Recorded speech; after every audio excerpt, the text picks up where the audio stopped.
Hello, मैं यश पांडे। जैसे कि अभी आप मेरा वीडियो देख ही रहे हैं, आज का हमारा जो टॉपिक है, आज का हमारा टॉपिक है सेक्शन 2। सेक्शन 1 की वीडियो बन चुकी है। सेक्शन 2 प्रपोज़ल या ऑफ़र। तो जो हमारा इंडियन लॉ है, इंडियन लॉ में हम इसको प्रपोज़ल कहते हैं। ठीक है, इंडिया में, हमारे जो इंडिया में कहते हैं, और फॉरेन में हम इसको ऑफ़र कहते हैं। ठीक है, और जाहिर सी बात है, हमको ये बात पता है कि जो हमारा इंडियन कॉन्ट्रैक्ट एक्ट बना है वो फॉरेन से बना है। तो हम लोगों ने ऑफ़र भी रखा था। ऑफ़र भी काफ़ी लंबे टाइम तक हम लोग बोला करते थे, और एक्सेप्टेंस और प्रपोज़ल हमने बाद में फिर खुद का इंट्रोड्यूस किया है। तो जब भी आप कॉन्ट्रैक्ट एक्ट पढ़ेंगे तो कोशिश कीजिएगा कि ऑफ़र का यूज़ कम से कम करें, इस वर्ड का यूज़ आप कम से कम करें, और प्रपोज़ल का यूज़ ज़्यादा से ज़्यादा करें, क्योंकि इंडियन बेयर एक्ट्स में, हमारे इंडिया में बेयर एक्ट्स में या कहीं पे भी कोर्ट्स में कहीं पे भी आप जाएंगे तो प्रपोज़ल ही बोला जाता है, ऑफ़र नहीं बोला जाता है। ठीक है, तो अब हम स्टार्ट करते हैं। तो भैया प्लीज़, अगर आपको मेरी पढ़ाई हुई बातें समझ आती हैं तो प्लीज़ थोड़ा सा मेरे चैनल को लाइक करें, मेरे चैनल को सब्सक्राइब करें, और आपके कोई भी डाउट्स हैं तो आप कमेंट्स में पूछें, और मैं सारे डाउट्स के आंसर करता हूँ। मैं ऑफ़लाइन भी पढ़ा दूँगा आपको, अगर आप चाहते हैं कि आप मुझसे ऑफ़लाइन पढ़ें, या फिर आप चाहते हैं मैं आपको 1-to-1 पढ़ाऊँ तो मैं वो भी पढ़ा दूँगा। तो बस थैंक यू। प्लीज़ मुझे चैनल सब्सक्राइब करें, और प्लीज़ मुझे लाइक करें, सब्सक्राइब करें, ताकि मैं और ऐसी वीडियोस बनाता रहूँ आपके लिए। ठीक है, थैंक यू सो मच। तो प्रपोज़ल, अब जाहिर सी बात है, आप लॉ पढ़ रहे हैं, तो लॉ पढ़ने से पहले आपके पास एक बेयर एक्ट अपनी होनी चाहिए, और एक आपके पास अपनी खुद की कॉपी होनी चाहिए जिस पे आप अपने नोट्स बनाते हैं। ठीक है, ये दो चीज़ें अगर आपके पास होनी चाहिए। अगर ये दो चीज़ें नहीं हैं आपके पास तो आप ये जो पढ़ रहे हैं ये पढ़ना व्यर्थ है। ठीक है, तो अब हम बात करते हैं कि प्रपोज़ल जो हमारा सेक्शन 2A में आता है, ये सेक्शंस याद रखिएगा, क्योंकि अब आप लॉ स्टूडेंट हैं, आपको ये पूछा जाता है कि कौन सा लॉ कौन से सेक्शन में है। जब कोई एग्ज़ाम लिखेंगे, कोई कॉम्पिटिटिव एग्ज़ाम देंगे, आपने लॉ स्कूल के एग्ज़ाम भी देंगे, अगर आप ये लिख के आते हैं कि सेक्शन कौन सा है तो उसके आपको एडिशनल मार्क्स भी मिल जाते हैं। ठीक है, तो प्लीज़ इसको लिखिएगा। तो अब बात करते हैं कि जो बेयर एक्ट है, बेयर एक्ट क्या कहती है। बेयर एक्ट की जो लैंग्वेज है वो प्रपोज़ल को कैसे डिफ़ाइन करती है। पहले बेयर एक्ट डिफ़ाइन करेगी, फिर उसके बाद तो मेरा रोल आएगा, पर मैं चाहता हूँ कि पहले आप बेयर एक्ट वाली चीज़ को पढ़ें। When one person signifies to another his willingness, यानी जब एक पर्सन चाहता है कि कुछ हो और वो अपनी इच्छा सामने वाले को जाहिर करता है, to do और abstain from doing anything, वो अपनी इच्छा जाहिर करता है कि वो उसके लिए कुछ करे, या फिर वो कोई काम अगर कर रहा है तो उस काम को रोक दे। वो ऑफ़र दे रहा है ना, अभी यहाँ पे प्रपोज़ल दे रहा है। with a view of obtaining the assent of that other to such act or absistence, he is said to make a proposal। समझिए बात को। जब एक आदमी दूसरे इंसान को कोई अपनी इच्छा जाहिर करता है कि भाई मैं चाहता हूँ कि ये काम तुम मेरे लिए कर लो, मैं एग्जांपल दूंगा, अभी समझो। जब तुम मेरे लिए ये काम करो, या फिर जो तुम ये काम कर रहे हो ये काम रोक दो और मेरा काम पहले करना शुरू कर दो, या फिर मैं तुम्हारे लिए ये काम कर दूंगा अगर तुम बदले में ये वाला काम छोड़ दोगे। तो ये सब जो चीज़ें आती हैं, कुछ भी हो सकता है ये। To abstain from doing anything with a view of obtaining the assent of that other. आप ये जो बातें उसको बोल रहे हैं, ये जो ऑफ़र आप उसको दे रहे हैं, ये आप इसलिए उसको दे रहे हैं क्योंकि आप चाहते हैं कि सामने वाला बंदा भी इस पर कुछ रिस्पॉन्स दे। हाँ बोले, ना बोले, कुछ तो बोले, पर बोले। द एब्सिस्टेंस he set to make a proposal, यानी आपने सामने वाले को अपनी इच्छा जाहिर की, आपने उसको सारी चीज़ें अपनी बता दी कि मैं चाहता हूँ तुमसे ये चीज़ें चाहता हूँ।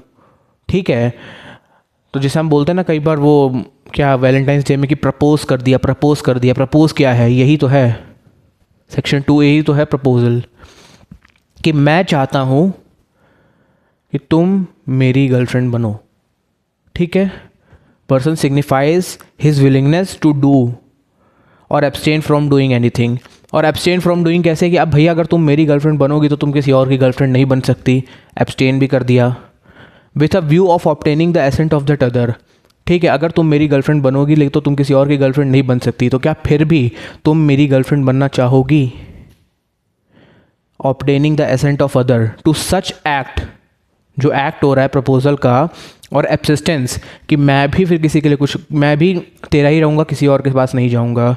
ही is set to make a proposal, यानी आपने अपनी कोई इच्छा जाहिर की सामने वाले को, अब और आप चाहते हैं कि जो सामने वाला पर्सन है उस पर कुछ रिस्पॉन्स दे, तो इसको हम क्या कहते हैं कि ये एक प्रपोजल है।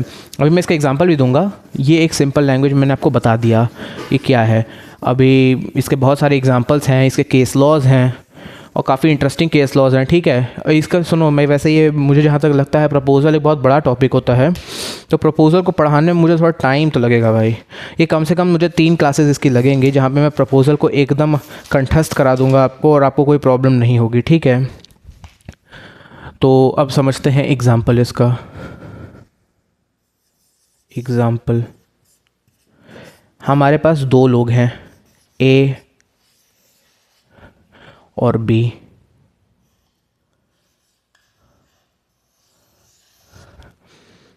ए ने ऑफर दिया बी को कि I want to sell my car at ₹2 lakh.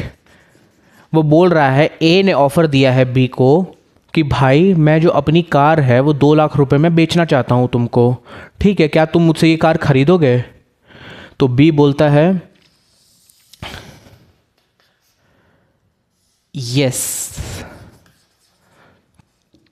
I will buy it, ठीक है। तो ए ने क्या दिया है?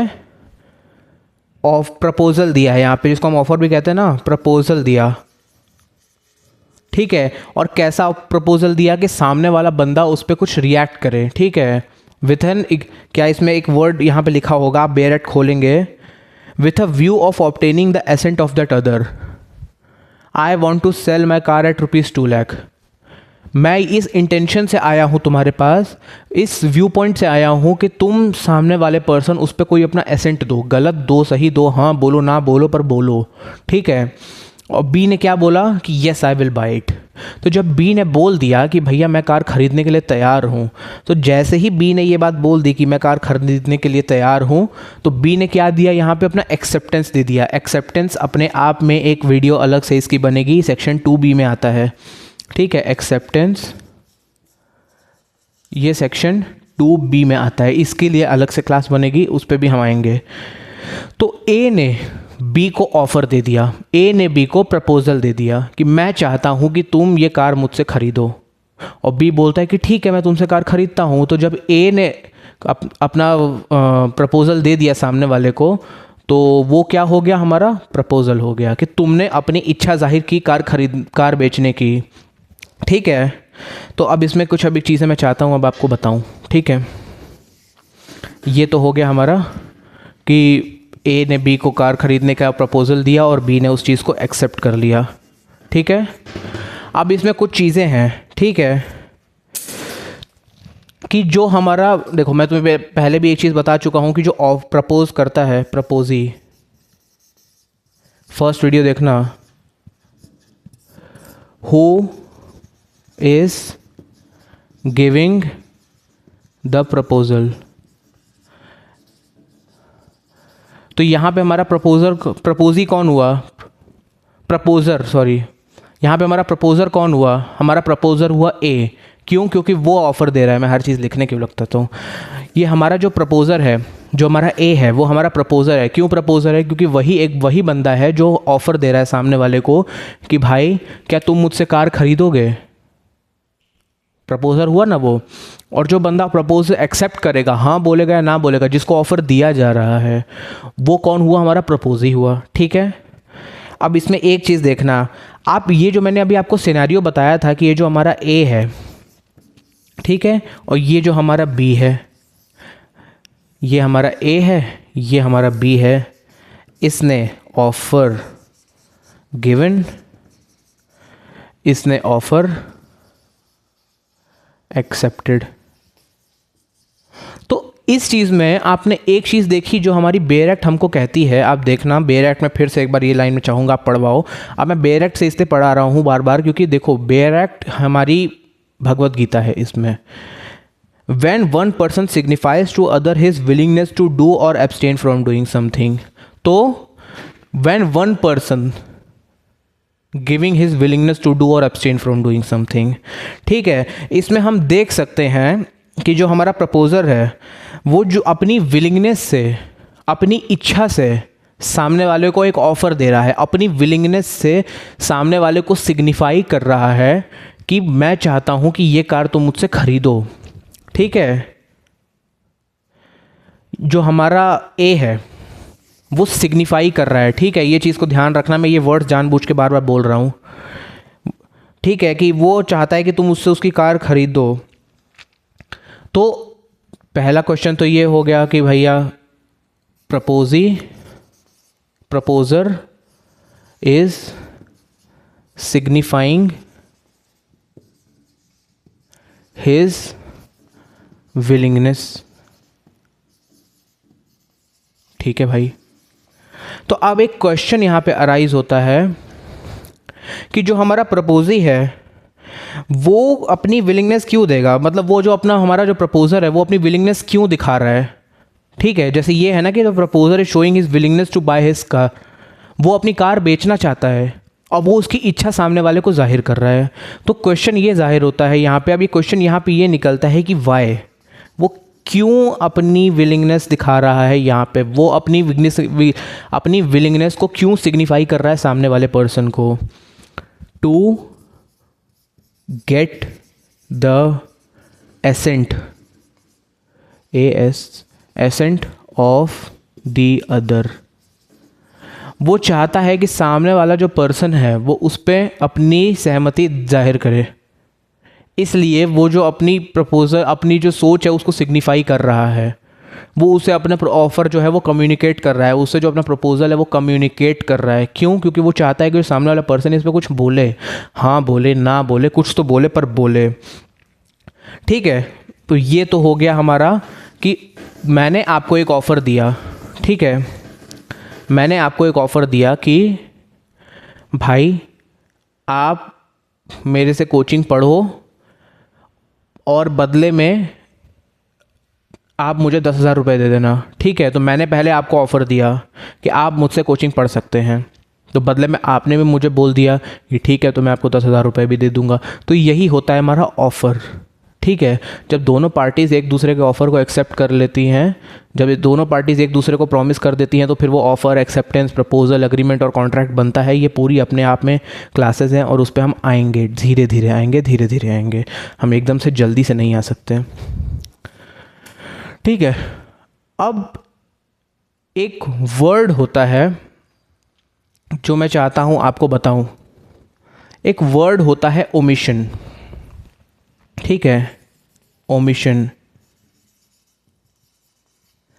अब ओमिशन क्या होता है? देखिए, ये जो अभी मैंने आपसे पिछला एग्जांपल जो आपको दिया था, ये जो एग्जांपल है ये हमारा पॉजिटिव इन नेचर है। पॉजिटिव इन नेचर मतलब कि एक पर्सन चाहता है कि ये हो जाए और दूसरा पर्सन भी उसको हाँ बोल देता है, तो ये क्या है, बड़ा पॉजिटिव माहौल है। मैंने तुमको ऑफ़र दिया, तुमने मेरा ऑफ़र एक्सेप्ट कर लिया, तो बड़ा पॉजिटिविटी भी मामला चल रहा है यहाँ पे। अभी तक मैंने तुम्हें कोई काम करने से रोका नहीं है। ठीक है, मैं भी तुमसे कुछ करवाना चाहता हूँ, बदले में तुम्हें कुछ देना चाहता हूँ और तुम भी मेरे लिए बदले में कुछ करोगे और बदले में मुझे कुछ दोगे। नॉर्मल सा है। ठीक है, एकदम जो नॉर्मल टिट फॉर टैट होता है वही है। लेकिन अब ओमिशन क्या होता है कि कभी कभी क्या होता है कि जो ऑफ़र होता है वो नेगेटिव इन नेचर होता है। नेगेटिव इन नेचर, जिसे हमारे बेयर एक्ट में यूज़ किया गया है एब्सिस्टेंस। एब्सिस्टेंस जो ओमिशन होता है हमारा, ओमिशन यानी क्या हमारा कि समझो, जैसे कई बार सुनने में आता है ना कि किसी बच्चे ने कर्जा ले लिया है, और ऐसा टाइप का एक एग्जांपल देता हूँ मैं आपको। इसमें 3 लोग हैं, ए, बी और सी। ठीक है, ए जो है हमारा, इसने पैसा लिया है बी से उधार। कि भाई मैं तुम्हें तुम मुझे 50,000 रुपये दे दो और मैं तुम्हें 1 साल बाद पैसे वापस कर दूंगा, ठीक है। इन दोनों के बीच में पूरा लीगल कॉन्ट्रैक्ट बन जाता है आगे जाके, ठीक है, कि अगर तुमने मेरे पैसे वापस नहीं किए तो मैं तुम्हें कोर्ट में लेके जा सकता हूँ, ठीक है। अब 1 साल बीत जाता है और ये जो ए है ये बी को पैसे वापस नहीं कर पाता है, और अब बी बोलता है कि भाई अगर तुमने मेरे पैसे वापस नहीं किए तो मैं तुम्हें कोर्ट में लेके चला जाऊंगा, और वो उसको बोलता है कि तुमको मेरे पैसे वापस करने पड़ेंगे, नहीं तो फिर तुम्हें कोर्ट सज़ा देगी और ये सब चीज़ें होंगी, ठीक है। अभी मैं एसेंशियल्स ऑफ प्रपोजल ये सब आपको बताऊंगा तो उसमें भी ये चीज़ें भी आएंगी। तो जो सी होते हैं वो ए के फादर होते हैं, ठीक है। तो सी क्या बोलते हैं बी को, जो सी है वो बी को एक ऑफ़र देते हैं। क्या ऑफ़र देते हैं कि भैया इसके पैसे मैं वापस कर दूंगा, कृपा करके कोर्ट में मत जाओ। तुम्हें पैसे से मतलब है ना, मैं तुम्हें तुम्हारे पैसे दे दूंगा, तुम कोर्ट में मत जाओ। तो यहाँ पे क्या हो रहा है कि जो सी है वो बी को ऑफर दे रहा है कि मैं तुम्हारे पैसे वापस करने को तैयार हूँ, बदले में तुम्हें ये काम नहीं करना है, मैं तुम्हें कोर्ट में जाने से एब्सटेन कर रहा हूँ, मैं तुम्हें तुम्हारे कोर्ट में जाने के राइट से एब्सटेन कर रहा हूँ, पर मैं तुम्हारे पैसे भी तुमको लौटा दे रहा हूँ। आखिर में तुमको चाहिए तो पैसा ना, तो मैं तुम्हें दे दे रहा हूँ तुम्हारा पैसा, बदले में तुम एब्सटेन कर दो कोर्ट जाने से, ठीक है। तो ये कैसा ऑफ़र हुआ, ये एक negative in nature of offer हुआ। क्यों? क्योंकि आप किसी को कोई काम करने से मना कर रहे हैं, तो ये कैसा हुआ, ओमिशन हुआ, ओमिशन, ठीक है। यहाँ तक समझ आ गया? मुझे नहीं लगता अभी इतने में कोई प्रॉब्लम एज सच हुई होगी आपको, ठीक है। और ये ऑफ़र जो होता है ये हमेशा याद रखना लीगल होना चाहिए, इल्लीगल चीज़ों का ऑफ़र नहीं होना चाहिए कि अगर तुम मुझे 50,000 रुपये दोगे तो मैं किसी का खून करके आ जाऊँगा, नहीं। हमेशा जो ऑफ़र होगा वो लीगल इन नेचर होगा।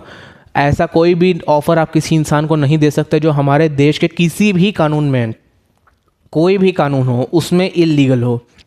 कोई भी कानून अगर हमारे देश में जो इल्लीगल होता है, आपने उसका कॉन्ट्रैक्ट बनाया तो उस कॉन्ट्रैक्ट के लिए आपको कोई भी रेमेडी नहीं मिलेगी, उसके लिए आप कभी कोर्ट नहीं जा पाएंगे, और आप फिर बाद में करके फंस जाएंगे कि भाई क्यों कर दिया मैंने ये काम, और ये काम हुए हैं कई बार।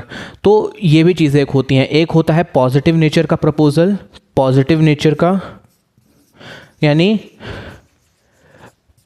मैं भी तुम्हारे लिए कुछ करना चाहता हूँ और तुम भी मेरे लिए कुछ कर दो। और एक होता है नेगेटिव नेचर का प्रपोजल, जिसे हम ओमिशन कहते हैं। ओमिशन क्या हुआ कि भाई मैं तुम्हारे, ठीक है, मैं तुम्हारे लिए ये काम कर दूंगा पर बदले में तुमको ये काम नहीं करना है। जैसे बहुत बड़ी आईपीएल जो होता है हमारा, उन्होंने किसी प्लेयर को ख़रीद लिया, तो जब प्लेयर को ख़रीद लिया तो प्लेयर को जब उन्होंने ख़रीद लिया तो फिर प्लेयर को उन्होंने बोल दिया कि भैया अब तुम किसी और की टीम से नहीं खेल सकते, ठीक है। तो ये क्या हो गया, ओमिशन हो गया कि तुम सिर्फ अब हमारे साथ खेलोगे, अब तुम कहीं और नहीं जा सकते। ये कैसा हो गया, ये एक उस टाइप के नेचर का, ओमिशन टाइप के नेचर का वो हो गया, ऑफ़र हो गया। तो ये चीज़ आपको मुझे उम्मीद है कि समझ आ गई होगी। तो अब मैं चाहता हूँ कि हम बात करें कि essential natures of valid contract क्या होता है, वैलिड प्रपोजल क्या होता है।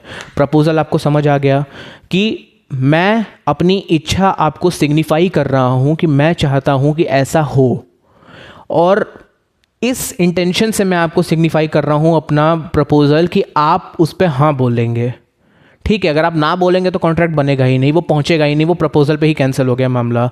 लेकिन मैं आपको अपनी जो ऑफ़र है वो आपको, अपनी जो प्रपोजल है वो इस तरीके से बता रहा हूँ कि मैं चाहता हूँ कि आप उस पर अपनी सहमति दें। अब बहुत सारे लोगों के इसमें बहुत सारे क्वेश्चन आएंगे, पर अभी क्वेश्चन आने से पहले एक बार वैलिड कॉन्ट्रैक्ट क्या होते हैं, वो कैसे होते हैं, उसको एक बार, उसके जो एसेंशियल्स होते हैं वो समझ लो। उसके बाद कुछ क्वेश्चंस आते हैं लोगों के मन में, वो मैं आंसर कर दूंगा, ठीक है। तो थोड़ी देर के लिए मैं 1 मिनट के लिए वीडियो पॉज कर रहा हूँ, बाय। हाँ जी, तो अब हम बात करने जा रहे हैं कि essentials of a valid proposal. Valid proposal, valid मतलब कि एक प्रपोज़ल कैसा होना चाहिए, उसमें कौन कौन सी चीज़ें होनी चाहिए। अगर ये चीज़ें उसमें नहीं हैं तो वो लीगली एक वैलिड प्रपोज़ल नहीं होगा। अनऑफिशियल तो जिसको जो करना है करे। ऑफ अ लीगल, लीगल भी यूज़ कर सकते हैं, अ लीगल वैलिड प्रपोजल, जिसको हम कहते हैं ना कि लीगली हम दोनों अब कोर्ट में जा सकेंगे। उन चीज़ों में कुछ कंडीशंस हैं जो फुलफ़िल होनी चाहिए। अगर वो चीज़ें फुलफ़िल हो रही हैं तो जो आपका प्रपोज़ल था वो वैलिड था, उसमें कोई दिक्कत नहीं थी। लेकिन अगर वो चीज़ें फुलफ़िल नहीं हो रही है तो जो आपका कॉन्ट्रैक्ट था वो वैलिड नहीं था। इसका एक एग्जाम्पल नहीं लेते हैं, पहले समझो। It has to be clear, definite and certain. क्या इट क्या है? ये प्रपोज़ल जो हमारा प्रपोज़ल है उसको क्लियर होना होगा, उसको डेफिनेट होना होगा और उसको सर्टेन होना होगा। यानी क्लियर यानी आपको अपनी इच्छाएं बहुत अच्छे से जाहिर करनी पड़ेंगी, ठीक है। गर्लफ्रेंड जैसा नहीं कि you should understand you should understand वाला चीज़ यहाँ नहीं चलेगा, ठीक है। यहाँ पे क्लियर होना पड़ेगा आपको कि आप क्या चाहते हैं मुझसे, आप मुझसे क्या चाह रहे हैं, कि मैं आपके लिए ऐसा क्या करूं जो आप मुझे ये ऑफ़र दे रहे हैं। जैसे फॉर एग्जांपल कोई प्रोड्यूसर किसी एक्टर के पास जाता है तो वो उसे यही चाहेगा ना कि तुम मेरे लिए एक्टिंग करो, ठीक है। डेफिनेट यानी उसकी जो कंडीशंस है उसमें बहुत क्लियर होनी चाहिए। ऐसा नहीं होना चाहिए कि ठीक है हम आपको ऑफ़र दे रहे हैं बट हम आपको पैसा तब देंगे जब आपका ये हो जाएगा, आपका वो हो जाएगा। तो यहाँ पे ये चीज़ें क्या होगी, थोड़ी इनडेफिनेट सी हो जाती हैं, इसमें कोई भरोसा नहीं होता। आपका जो कॉन्ट्रैक्ट होना चाहिए वो एकदम डेफिनेट होना चाहिए, एकदम सही होना चाहिए। उसमें कोई इधर इफ़ एंड बट नहीं होना चाहिए। ऐसा होगा तो ऐसा ही होगा, एकदम शार्प फोकसली एंड सर्टेन होना चाहिए। अभी मैं इस पे भी एक पे भी बात करने वाला हूँ, ठीक है। ये तो मैं आपको एक्सप्लेन कर रहा हूँ कि वर्ड्स क्या हैं। सर्टेन यानी इसके जो कंडीशंस है वो एकदम क्रिस्टल क्लियर होने चाहिए। ऐसा नहीं होना चाहिए कि आपने मुझे ऑफ़र दिया है कि सर मैं सोच रहा हूँ कि आप इतना अच्छा पढ़ाते हो तो मैं आपको 10,000 रुपये गुरु दक्षिणा दूंगा अगर परसों रात को 12:06:58 पे बारिश हो जाए। तो ये कैसा हो गया? ये सर्टेन नहीं है, ये एक अनसर्टेन इवेंट है। आपको पता नहीं ना कि बारिश होगी कि नहीं होगी भाई, ठीक है। चिरापुंजी में भी दिन भर बारिश थोड़ी होती है, तो वो क्या है, सर्टेन होना चाहिए। लेकिन ये जो बात हो गई है अनसर्टेन हो गई, ठीक है। Intention to create a legal relationship, intention होनी चाहिए आपकी कि आप एक लीगल रिलेशनशिप बनाना चाहते हैं। लीगल रिलेशनशिप क्या होता है? एक लीगल अग्रीमेंट हो गया ये कि भाई अगर हम दोनों जो कॉन्ट्रैक्ट बना रहे हैं इसमें हम दोनों का थिंकिंग सेम ही है कि भैया हम कॉन्ट्रैक्ट बनाएंगे तो हम एक लीगली एंटर हो चुके हैं किसी चीज़ में, और अगर हम दोनों ने अपना ड्यूटी ठीक से फुलफ़िल नहीं किया तो कोर्ट हमको सज़ा देगी। ये क्या हो गया? लीगल रिलेशनशिप हो गया। ये आपके सीरियसनेस को दिखाता है कि भाई आप कॉन्ट्रैक्ट को लेकर सीरियस हैं, आप मजाक नहीं कर रहे हैं, ठीक है। और याद रखना, अगर आप कोई भी हैं, फॉर एग्जांपल आप कोई आर्टिस्ट हैं, आप गाना बनाते हैं या कुछ भी ऐसा करते हैं, अगर कोई भी म्यूज़िक लेबल आपके साथ ये लीगल रिलेशनशिप का अगर उनके पास वो नहीं होगा ना, तो भैया आप भूल जाओ आपका कुछ होने वाला है अपनी लाइफ में, ठीक है। तो ये जो आर्टिस्ट होते हैं, जो हमारे जितने बड़े बड़े अभी आर्टिस्ट चल रहे हैं, गुरु रंधावा, करण औजला, AR रहमान जितने हैं, वो सब उन सबको ये सारी चीज़ें पता होती हैं, ठीक है। तो ये भी चीज़ें हैं। Your communication must be done properly, आपका जो कम्युनिकेशन है वो प्रॉपरली होना चाहिए। वो कोई ऐसा नहीं होना चाहिए कि देखेंगे सोचेंगे भैया ऐसा थोड़ी होता है, वैसा थोड़ी होता है, हो जाएगा, भगवान कही है, ऐसा नहीं चलेगा। बहुत प्यार से, बहुत अच्छे से आपको अपना जो कम्युनिकेशन है उसको बताना पड़ेगा और सामने वाले को बताना पड़ेगा कि भैया I am serious, I am not joking, मैं चाहता हूँ तुम मेरे लिए ऐसा करो। ऐसा नहीं है कि आप कुछ बोल रहे हैं हवा में और सोच रहे हैं कि प्रपोजल हो जाए, नहीं होगा। जाना पड़ेगा, बोलना पड़ेगा, बात करनी पड़ेगी, ठीक है। जैसे होता है ना, क्रश तुम्हारी है कोई भाई की यार मैं उसे बोल दूं कि ना बोलूं, मैं उसे बोल दूं कि ना बोलूं, और बोलते हैं कि यार उसका बॉयफ्रेंड होगा, ये होगा, वो होगा। बहुत सारे जो ये होते हैं ना, जो हमारे दिमाग में ऑलरेडी सिनेरियोज आ जाते हैं। जब आप कम्युनिकेट ही नहीं करेंगे तो आपकी सामने वाली पार्टनर को पता कैसे चलेगा? तो ये भी चीज़ें हैं। कॉन्ट्रैक्ट ये सारी चीज़ें भी आपको पढ़ा सकता है अगर आप उसको उस तरीके से भी देखेंगे तो, कि अगर आप किसी को कम्युनिकेट ही नहीं करेंगे अपना प्रपोजल, तो सामने वाले को पता कैसे चलेगा कि वो तुम्हारा इंटेंशन क्या है बे? वो उसमें फ्रेंड जोन कर देगी, ठीक है। तो अपना इंटेंशन क्लियर रखो भैया। तब तक मैं रुक जाओ, इसको थोड़ा सा करके फिर आता हूँ 5 सेकंड में फिर से। हाँ देखो, it has to be definite, clear and certain. अब एक एक चीज़ पे बात करते हैं कि डेफिनेट, क्लियर एंड अनसर्टेन होनी चाहिए। ठीक है, ये चीज़ें होनी चाहिए, पर क्या नहीं होनी चाहिए, ठीक है, कि जैसे अब हम कॉन्ट्रैक्ट बना रहे हैं, जो हम किसी को प्रपोजल दे रहे हैं, तो उसमें ये चीज़ें होनी चाहिए पर उसमें कुछ चीज़ें नहीं होनी चाहिए, ठीक है। इसका मतलब होता है means it should not be वेग, इट शुड नॉट बी वेग, वेग नहीं होना चाहिए। वेग मतलब फालतू का कुछ नहीं होना चाहिए कि जिसमें कुछ गारंटी वारंटी कुछ है नहीं, और ऐसे ही आपने कुछ हवा में, जैसे हम बोलते हैं ना 50 चीज़ें हम हवा में बोल जाते हैं, तो वो वाली चीज़ को आप प्रपोजल में एंटर नहीं करेंगे, ठीक है। वेग, अनक्लियर एंड एम्बिगुअस, ठीक है। अब ये क्या हो गया हमारा, वेग मतलब कोई ऐसा नॉर्मल सा स्टेटमेंट, कोई जो आपने ऐसे ही बोल दिया है, उसको ये नहीं बोलेगा कि ये कॉन्ट्रैक्ट बना रहे हैं आप, या ये कोई वैलिड प्रपोजल नहीं आता है कि आपने, जैसे आपने कोई तारक मेहता का एपिसोड देखा होगा ना, जिसमें एक बार जेठालाल बहुत परेशान होता है, वो बोलता है कि यार नट्टू काका सोच रहा हूँ दुकान बेच दूँ, अब वो पगलेट सच में बेच दे, सच में उसमें छपवा देता है। वो भाई वो एक वेग स्टेटमेंट था, वो एक वीक स्टेटमेंट को आप ये नहीं बोल सकते कि वो सच में दुकान बेचना चाहता है। वो आदमी वैसे थोड़ा थका हारा है, वो वैसे भी आदमी बोल सकता है कि यार नट्टू काका सोच रहा हूँ दुकान बेची तो साला आज, वो ऐसे भी बोल सकता है। वो हमेशा ज़रूरी नहीं है कि अगर वो कोई स्टेटमेंट मार रहा है तो वो स्टेटमेंट ज़रूरी ही नहीं है कि हमेशा उसी इंटेंशन से वो स्टेटमेंट लगा रहा हो जो आप समझ रहे हैं। वो एक नॉर्मल स्टेटमेंट जो हम बोल देते हैं ऐसे फालतू में, कि अगर यार, जैसे हम टीचर्स के लिए भी बोल देते हैं कि यार कितना पकाता है भाई, कितना ये करता है वो करता है, वो हम ऐसे ही बोलते हैं, एक वेग स्टेटमेंट है। अनक्लियर नहीं होना चाहिए मामला। अनक्लियर क्या होता है, ऐसी कोई बात आपको नहीं बोलनी है जिसमें क्लैरिटी ना हो। जैसे कि हम कॉन्ट्रैक्ट बना रहे हैं कि हम आपसे चावल खरीदेंगे, ठीक है, और उस दाम पे खरीदेंगे जो उस टाइम का मार्केट रेट होगा। तो ये कैसा हो गया, अनक्लियर सा हो गया। आपने इसमें कोई नंबर नहीं बोला, कुछ स्पेसिफिकली आपने बताया नहीं, आपने बस बोल दिया कि जो भी उस टाइम का मार्केट दाम होगा उस टाइम पे दे देंगे। अब वो बोल रहा है कि मार्केट दाम कुछ और है, आप बोल रहे हैं मार्केट दाम कुछ और है। तो ये क्या हो गया, दोनों का जो पार्टीज़ का जो अलाइनमेंट है वो बैठा ही नहीं, वो जो सूत होता है ना वो बैठा ही नहीं। तो ये कैसा हो गया, अनक्लियर हो गया। और क्या नहीं होना चाहिए, एम्बिगुअस नहीं होना चाहिए। एम्बिगुअस मतलब कि हम आपसे चावल तब खरीदेंगे जब होली के दिन सुबह सुबह 8 बजे जब कड़कती धूप होगी उस टाइम पे बारिश होगी, उस टाइम पे हम आपसे 1 किलो चावल खरीद लेंगे। ये कैसा हो गया, एम्बिगुअस हो गया। आपको पता ही नहीं है भाई क्या होगा, कैसे होगा, क्या मौसम होगा।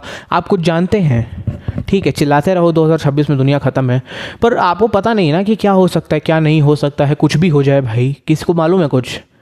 तो ये क्या हो गया, कुछ ऐसी चीज़ों पे आपको बात नहीं करनी है जो अनसर्टेन है, अनक्लियर है, जिसका कुछ पता नहीं, जिसको आप एक्सप्रेस नहीं कर सकते। कोई एब्स्ट्रैक्ट नाउन पे आपको बातें नहीं करनी है। आपको क्लियर होना है, आपको डेफिनेट होना है। ये हमारा कॉन्ट्रैक्ट है, आप इतने बजे से इतने बजे तक आएंगे, इतने से इतने टाइम का आप शूटिंग करेंगे, और हम आपको ये चीज़ें प्रोवाइड कराएंगे शूटिंग के दौरान पे, ठीक है। तो ये क्या हो गया, क्लियर हो गया, डेफिनेट हो गया, और एम्बिगुअस नहीं था। तो जब ये सारी चीज़ें हो जाती हैं तो ये सब चीज़ें मैच कर जाती हैं। आप बोल रहे होगे कि भाई यार तू खुद एब्स्ट्रैक्ट नाउन में पढ़ा रहा है, क्या बकवास करता है। रुक जाओ, अब एग्जांपल दे देते हैं भाई, एग्जांपल ले लो। क्योंकि देखो भाई, लॉ में एग्जांपल लिख के आना बहुत ज़रूरी है। अगर आप कहीं पे भी जा रहे हैं, अगर आप एग्जांपल्स से समझ जाएंगे चीज़ों को, बहुत आपकी हेल्प हो जाएगी, ठीक है। अरे वाह, सर्कल के अंदर सर्कल से लॉजिज्म पढ़ा लो बस। रुक जाओ, ए बी, ए बोलता है बी से I want to sell my red car. वो बोल रहा है कि भाई, ए बोलता है बी से कि भाई मैं चाहता हूँ कि मैं अपनी लाल गाड़ी बेच दूँ, ठीक है। लेकिन अब प्रॉब्लम क्या है यहाँ पे, ए के पास 2 लाल गाड़ियाँ हैं, एक लाल गाड़ी BMW भी है और एक लाल गाड़ी ऑडी भी है, ठीक है। और ये भी बता देता हूँ, लो, एट ₹1 लाख, ठीक है। ए चाहता है बी से कि भाई तुम मुझसे, यार मैं चाहता हूँ कि अपनी लाल गाड़ी बेच दूँ। इसके पास 2 लाल गाड़ियाँ हैं, एक BMW है और एक वो भी है, एक नैनो है, ठीक है। नैनो वो टाटा वाली बकवास सी गाड़ी। और अब जो बी है बी समझता है wow, okay done, I will buy it. But problem क्या है ना यहाँ पे, ठीक है, मैं एक बार सिनेरियो आपको फिर बताना चाहूँगा। ए ऑफर देता है बी को कि भाई, मैं हट ही जाता हूँ भाई, कि भैया मैं चाहता हूँ कि मैं अपनी लाल गाड़ी बेच दूँ। मैंने कहा ठीक है भैया बेच दो, कोई दिक्कत नहीं है। बट प्रॉब्लम क्या है यहाँ पे कि जो बी भाई साहब है ये समझ रहे हैं कि ए भाई अपनी BMW मुझे बेचना चाह रहे हैं, अपनी लाल वाली। पर प्रॉब्लम ये है कि वो अपनी नैनो गाड़ी बेचना चाहता है। तो इसमें क्या हो रहा है कि ये जो हमारी कंडीशंस है वो डेफिनेट नहीं हुई हैं। क्यों? क्योंकि आप लाल गाड़ी बेचने की बात कर रहे हैं, तो ना ये डेफिनेट है, ना ये क्लियर है, ना ये सर्टेन है। लाल गाड़ी तो कोई भी गाड़ी हो सकती है आपकी भाई, आपके पास नैनो भी हो सकती है, आपके पास BMW भी हो सकती है, आपके पास फरारी भी हो सकती है, लाल गाड़ी कोई भी गाड़ी हो सकती है आपके पास। लेकिन आपने डेफिनेट नहीं बोला कि मैं अपनी नैनो वाली लाल गाड़ी बेचना चाहता हूँ। आपने ये नहीं बोला, आपने बोला मैं लाल गाड़ी बेचना चाहता हूँ। तो ये क्या हो गया, ये एक अनसर्टेन हो गया मामला, अनसर्टेनिटी आ गई यहाँ पे। यहाँ पे जो दो पार्टीज़ हैं उनका जो माइंड है वो सेम चीज़ पे नहीं सोच पा रहा है, ठीक है। तो जब दोनों पार्टीज़ के दिमाग में सेम चीज़ें नहीं होंगी तो वहाँ पे वो जो कॉन्ट्रैक्ट वो वैलिड नहीं होगा, ठीक है। अब इसमें एक चीज़ और आप देख लो, जब ये होगा हमारे पास, इसमें तो आपको समझ आ गया कि ये जो हमारा कॉन्ट्रैक्ट है ये वैलिड नहीं होगा। क्यों नहीं होगा? क्योंकि दोनों पार्टीज़ का माइंड एक जगह पर नहीं है। ये क्यों ज़रूरी है? मतलब देखो, हमेशा जब लॉ पढ़ो ना तो उसमें ये सवाल पूछो वाई, मतलब ये करना है तो क्यों करना है। हमेशा हर चीज़ पे पूछो क्यों क्यों क्यों क्यों। फिर ऐसे करते करते खोदते खोदते आप आंसर पे पहुंच जाएंगे। हाँ, इतना मत खोदना कि उस पर कब्र खुद जाए तुम्हारी, पर देख लेना, ठीक है। It has to be definite, clear and certain. Why the proposal has to be definite, clear and certain? ठीक है, एक टर्म है कंसेंसस एड आइडम, यानी दोनों पार्टीज का थिंकिंग प्रोसेस सेम है। अब समझो, ए ने बी को जब बोला होता कि मैं अपनी नैनो गाड़ी बेचना चाहता हूँ, क्या तुम मुझसे नैनो गाड़ी खरीदोगे? और बी बोलता है कि ठीक है, मैं तुमसे तुम्हारी नैनो गाड़ी खरीदूंगा। तो दोनों पार्टीज़ के दिमाग में जो ऑब्जेक्ट है वो सेम ही आ रहा है कि मैं नैनो गाड़ी ही बेचने जा रहा हूँ, और सामने वाले को भी पता है कि मैं नैनो गाड़ी ही खरीदने जा रहा हूँ, ठीक है। लेकिन जो ये वाला हमारा सिनेरियो है, यहाँ पे ए बी को बोल रहा है कि भैया मैं अपनी लाल गाड़ी बेचना चाह रहा हूँ, और वो बोलता है कि ठीक है मैं तुम्हारी लाल गाड़ी खरीदना चाह रहा हूँ। ऑब्जेक्ट सेम है बट मटेरियल अलग अलग है। समझ आ रहा है? तो यहाँ पे क्या है कि जो दोनों पार्टीज़ का जो माइंडसेट है, जो दोनों पार्टीज़ का थॉट प्रोसेस है, जो दोनों पार्टीज़ की सोच है वो सेम नहीं है। तो जब दोनों पार्टीज़ की सोच सेम नहीं है ना, तो इट्स अ रेड फ्लैग। आप जा रहे हैं किसी लड़की को प्रपोज़ करने के लिए, या प्रपोज़ तो नहीं करना चाहिए भैया, अगर तुम गर्लफ्रेंड बनाने जा रहे हो तो डेटिंग एडवाइस के लिए कभी अलग चैनल खोल लेंगे। पर अगर तुम किसी लड़की को अपनी फीलिंग बताने जा रहे हो कि आई लाइक यू, बट वो बोलती है कि मैं तो तुम्हें फ्रेंड की तरह समझती हूँ, तो यहाँ पे क्या हो रहा है, कंसेंसस एंड एडम नहीं हो रहा है।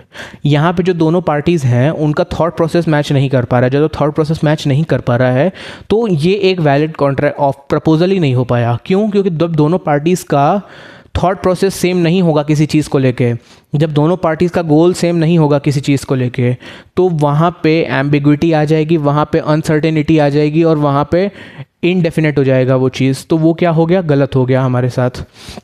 तो इसको मैं चाहता हूँ कि एक पॉइंट मैं आपके लिए लिख दूँ और आप फिर इसको नोट कर लो मेरे साथ, ठीक है। एक मिनट, मैं चाहता हूँ कि आप लिख ही लो, तो गिरता ही रहे, ठीक है। The way you have given the offer that you are thinking the same goal and B is also thinking the same goal. मैं बोल देता हूँ, चलो। The way the offer has been given to the other person, you are also thinking of the same goal and other party is also thinking of the same goal. आप भी same ही चीज़ के बारे में सोच रहे हैं और सामने वाली पार्टी भी सेम ही चीज़ के बारे में सोच रही है।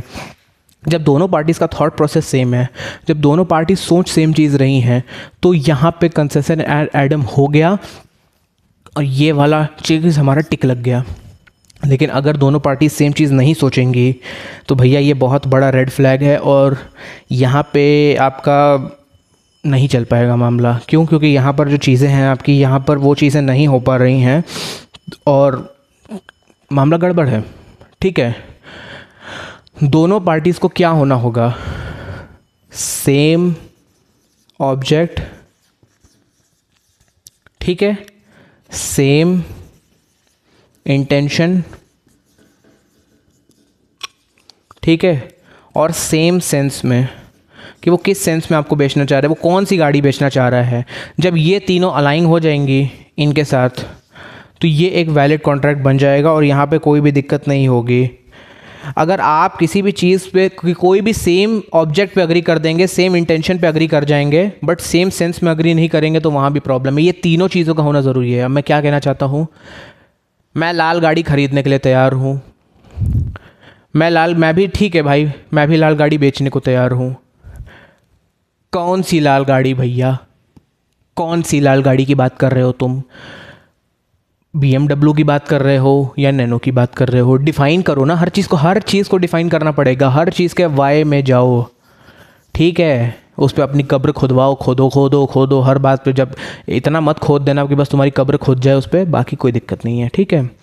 जब भी हमेशा याद रखना, देखो जब भी आप लॉ पढ़ें तो भैया हमेशा क्वेश्चन पूछे वाई इज़ दिस हैपनिंग।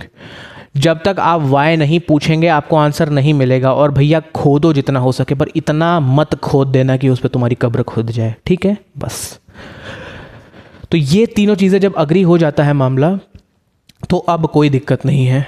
तो जब ये तीनों चीज़ें जब मिल जाती हैं तो आपका फर्स्ट एसेंशियल पूरा हो जाता है कि तीनों पार्टीज़ की जो थॉट प्रोसेस है वो सेम ऑब्जेक्ट पे है, सेम सेंस में है और सेम इंटेंशन के साथ है। जब ये तीन चीज़ें मैच हो जाती हैं तो आपका एक एसेंशियल कंप्लीट हो जाता है। अब अगले एसेंशियल पे जाते हैं थोड़ी देर से। Second, intention to create a legal relationship, यानी कि जो दो पार्टीज़ हैं उनकी जो इंटेंशन है वो यही है कि हम लीगली एक दूसरे के खिलाफ जा पाएंगे अगर हमने ये काम नहीं किया। जैसे बोलते हैं ना कि जब दो भाइयों के बीच में लड़ाई होती है कि बोलते हैं कि अगर तूने ये नहीं किया तो बोलते चल मम्मी से जाके बात करते हैं। फिर मम्मी के सामने जाओगे, बोलेगे कि देखो मम्मी इसने मुझसे बोला है कि ये ऐसा ऐसा नहीं करेगा, और अगर करेगा तो फिर आप बताओ क्या करना है। तो ये क्या हो गया कि जो दो पार्टीज़ हैं जब वो मम्मी के पास जा रही हैं, जब दोनों भाई या दो बहनें या भाई बहन मम्मी के पास जा रहे हैं कि मम्मी देखो अगर अब इसने ऐसा किया तो इससे तो अच्छा नहीं होगा, तो ये हम घरों में भी करते हैं अपने। Intention to create legal relationship, यानी हम कोर्ट में जा रहे हैं कि भाई अब से अगर हमारे बीच में कुछ गलती हुई या फिर किसी ने कोई काम नहीं किया तो हम बोल सकते हैं कि वो जो हमारा रिलेशनशिप है वो टूटेगा और कोर्ट उसकी हमें सज़ा भी देगा। ये होता है वैसे इसका सिंपल मतलब, बट देख लेते हैं। मीन्स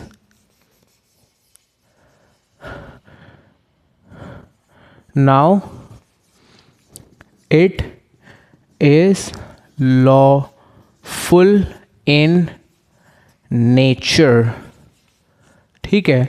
यानी अब यहाँ पे लॉ इन्वॉल्व हो गया है, अब हमारे कोर्ट्स इसमें इन्वॉल्व हो गई हैं, और जब कोर्ट्स इन्वॉल्व हो गई तो यानी हमारी सरकारें भी इसमें इन्वॉल्व हो चुकी हैं, ठीक है।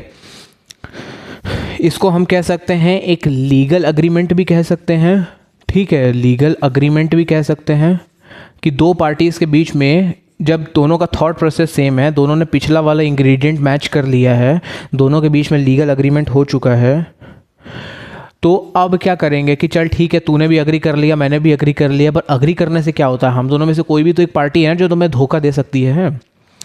भाई तुमने अगर अपने सामने वाली क्रश को जब अपनी गर्लफ्रेंड या बॉयफ्रेंड बना लिया तो ज़रूरी थोड़ी हो तुम्हें धोखा दे सकता है। और यहाँ पे ये क्या हो गया, हमारा अग्रीमेंट हो गया। लेकिन हस्बैंड वाइफ में धोखा देना मुश्किल हो जाता है, तो हस्बैंड वाइफ का भी जो अग्रीमेंट होता है वो लीगल अग्रीमेंट होता है। जो मैरिज रजिस्टर कराते हैं वो ये एक सबूत होता है कि भैया ये अब एक ऑफिशियली कपल हैं एक दूसरे के साथ, तो ये भी चीज़ें होती हैं, ठीक है। अब क्या है legal agreement, it is an agreement which will be recognised and protected by law, ठीक है। इसको हम ये भी कह सकते हैं इट इज़ एन अग्रीमेंट, ठीक है, विच will B recognized and protected by law। यानी कि जो हमारा लॉ है वो अगर आपने जो कॉन्ट्रैक्ट बनाया है और दोनों में से किसी भी एक पार्टी ने अगर वो कॉन्ट्रैक्ट के जो एसेंशियल्स थे जो फुलफ़िल नहीं किए, तो भाई आप जाके उस बंदे को कोर्ट में स्यू कर सकते हैं। मैंने आपसे पैसा लिया और बोला कि आपको 1 साल में वापस कर दूंगा, लेकिन अगर मैंने आपको 1 साल में पैसा वापस नहीं किया तो फिर आप कोर्ट में जाएंगे और कोर्ट में जाने के बाद मुझे आपको आपके पैसे भी वापस करने पड़ेंगे और आपका कोर्ट में आने का जितना खर्चा वो भी वापस करना पड़ेगा और जो टाइम वेस्ट हुआ उसका भी कंपनसेशन देना पड़ेगा। तो ये 3 चीज़ें देनी पड़ जाती हैं फिर, ठीक है। तो ये जब चीज़ें हो जाती हैं, जब अग्रीमेंट हो जाता है दोनों पार्टीज एक दूसरे को प्रोटेक्ट करने के लिए और बोलती हैं कि अब ये जो भी चीज़ें हैं हमारे अग्रीमेंट, ये हमारा जो देश का संविधान है, जो हमारे देश का कोर्ट है, वहाँ पे भी एडमिसेबल होगा, तो भैया अब थोड़ा सा धोखा देना मुश्किल हो जाता है। जैसे हम बोलते हैं ना, डिग्री ऑफ डिफ़िकल्टी हम बढ़ाते चले जाते हैं। जैसे भाई जैसे ये होता है, जैसे कोई एग्जाम्पल से देता हूँ नॉर्मल, आपका दोस्त तब तक आपका दोस्त है जब तक वो मानता है वो आपका दोस्त है। जिस दिन आपके दोस्त ने बोल दिया कि ये दोस्ती हमारी ख़त्म है, उस दिन वो दोस्ती ख़त्म है।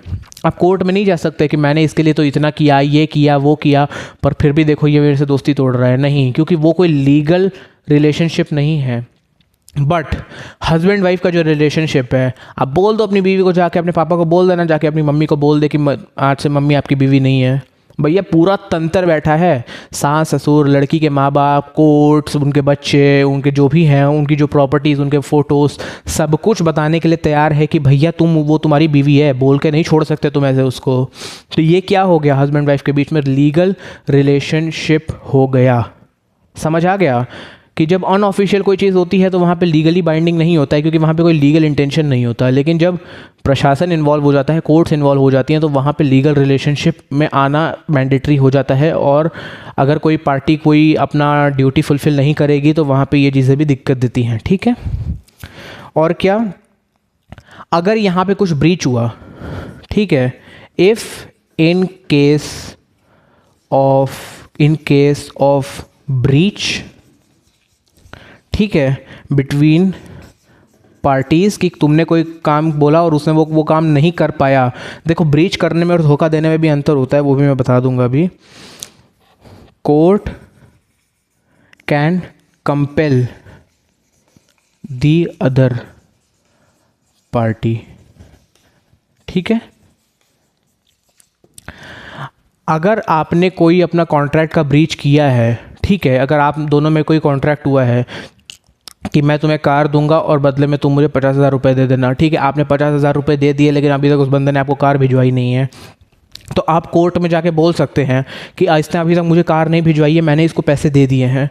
और वहाँ पे आप अपने सबूत दिखाएंगे तो कोर्ट जो है वो उस बंदे को बोलेगी कि भैया तुमको काम करना पड़ेगा, तुमको उसका हक देना पड़ेगा, क्योंकि तुम ब्रीच नहीं कर सकते, ठीक है। तो ये चीज़ क्या हो गई, कोर्ट में जब कोई चीज़ पहुंच जाएगी, जब कोर्ट में कोई भी बात पहुंच जाएगी, तो वहाँ पे आपके बचने के जो चांसेस हैं वो बहुत ख़त्म हो जाते हैं। तो ठीक है, अभी भी लेकिन यहाँ पे बात ख़त्म नहीं हुई है, अभी भी यहाँ पे चीज़ें बची हैं और मैं चाहता हूँ वो भी चीज़ें अभी आपको पता चले। बट मुझे ये देखो, ये कप मैंने यहाँ पे क्यों रख दिया है पता नहीं भाई, रुको। हाँ, तो ये तो हो गया यहाँ पे कि अगर आपने कोई काम नहीं किया, जो कॉन्ट्रैक्ट बना है पार्टीज़ के बीच में, अगर पार्टीज़ अपने कॉन्ट्रैक्ट में लिखी गई बातों को फुलफ़िल नहीं करती है तो उन पे कोर्ट में केस जाएगा और कोर्ट उनको मजबूर कर देगी कि आपको ये काम करना पड़ेगा। कोर्ट उनको मजबूर कर देगी कि आपको ये काम करना पड़ेगा। देखो, अगर आपने किसी से पैसा लिया है तो आपको वो आप पैसा दे के ही छूटोगे। आप ये नहीं बोल सकते कि मुझे डाल दो जेल में, जी मैं तो नहीं दे सकता। नहीं, आप बार बार जेल में जाते रहोगे, बार बार जाओगे, आपको पैसा देना पड़ेगा, आपके पास कोई ऑप्शन नहीं है, ठीक है। तो ये हो गया हमारा, इसको ये नहीं मिटाना था मुझे। लेकिन अब ये है ना कि लीगल रिलेशनशिप बनाने की इंटेंशन जो होती है वो कैसे पता करें हम, ठीक है। जो इंटेंशन होती है ना, जैसे मैं हमेशा बोलता हूँ कि इम्पैक्ट मैटर करता है, इंटेंशन मैटर नहीं करती। इंटेंशन ये बहुत बड़ा वर्ड है, ठीक है। Intention to create a legal relationship. अब कैसे पता करोगे कि कोई जो इंटेंशन है दोनों पार्टीज़ के आपस में वो कैसी है, वो सोच उनकी सेम है कि नहीं है, ठीक है। तो ये भी चीज़ें हैं, अभी मैं बताता हूँ इसको। बट बहुत सारे लोगों के मन में भी ये डाउट आएगा, क्योंकि मुझसे भी एक बार किसी ने पूछा था कि ये intention to create legal obligation why, ये क्यों ज़रूरी है, मतलब कि इंटेंशन का क्या क्यों करना है हमें इंटेंशन, हमें इंटेंशन की इम्पोर्टेंस क्या है हमारे प्रपोजल्स में, तो भाई इम्पोर्टेंस ये है कि इट शोज सीरियसनेस, ठीक है, इट शोज सीरियसनेस। अब देखो लॉ हमेशा थियोरेटिकल नहीं होगा कि हर चीज़ में आपको मैं थ्योरी बता दूं, फॉर्मूला बता दूं।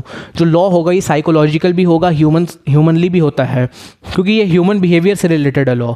तो मैं ये बता रहा हूँ आपको कि क्यों ज़रूरी है, वाई इसलिए इंपॉर्टेंट है क्योंकि it shows seriousness between the parties, ठीक है, ठीक है। It shows the seriousness between the party that if we won't be able to fulfil that, if we won't be able to fulfill, won't be able to fulfill the conditions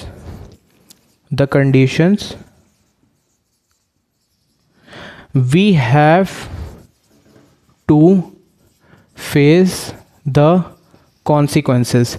ये बात जानती हैं दोनों parties की अगर हमने ये काम नहीं किया तो हमें कॉन्सिक्वेंसेस झेलने पड़ सकते हैं, लेकिन उसके बावजूद वो कॉन्ट्रैक्ट में आते हैं।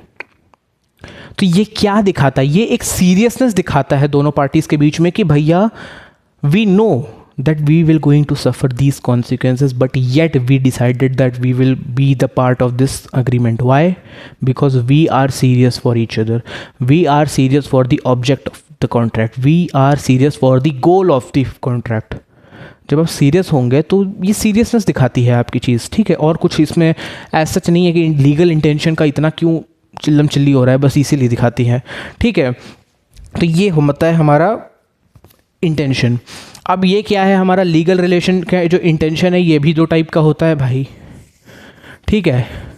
ये जो हमारा इंटेंशन होता है ये भी हमारा दो टाइप का होता है। इस इंटेंशन को भी आप ये नहीं कह सकते कि एक बार बस इंटेंशन साबित कैसे करोगे। एक होता है हमारा एक्सप्रेस, एक हमारा होता है इम्प्लाइड। एक्सप्रेस क्या होता है और इम्प्लाइड क्या होता है? एक्सप्रेस यानी रिटन डायरेक्टली, जब आपने किसी को डायरेक्टली बोल दिया कि हमारी इंटेंशन ही है कि हम लीगल कॉन्ट्रैक्ट में एंटर होने वाले हैं, जब आप दोनों पार्टीज़ की इंटेंशन आपस में क्लियर होती हैं तो हम इस चीज़ में बहुत क्लियर हो जाते हैं कि भाई हम क्या करने वाले हैं। एक काम करते हैं, सुनो, अभी की ये क्लास यहाँ पे एंड करते हैं क्योंकि मुझे पता है कि ये बहुत हेक्टिक हो जाएगा आपके लिए भी, ठीक है। तो मैं चाहता हूँ कि ये क्लास मैं अगले बार पढ़ाऊँ, ठीक है। ये वाई वाला डॉक्यूमेंट ही हम शुरू कर देंगे यहाँ से। यहाँ पे मैं 20 लेक्चर फाइल डाल देता हूँ। आज की क्लास के लिए फ़िलहाल इतना ही, और प्लीज़ मेरे चैनल को लाइक करें, मेरे चैनल को सब्सक्राइब करें, और बाकी की जो चीज़ें होंगी वो अभी हम कल के दिन अगले वीडियो में पढ़ेंगे। तब तक के लिए जितना मैंने अभी पढ़ाया है उसके नोट्स बनाएं, और प्रपोजल मुझे पता है मैं एकदम से ऐसे एक करके सब कुछ एकदम, अब जब पढ़ाता है आदमी तो सब कुछ अच्छे से पढ़ाएगा, ठीक है। तो अभी के लिए नेक्स्ट वीडियो का वेट करें और जितना मैंने अभी पढ़ाया है उसको अच्छे से पढ़ लें, ठीक है। तब तक के लिए thank you so much, bye bye.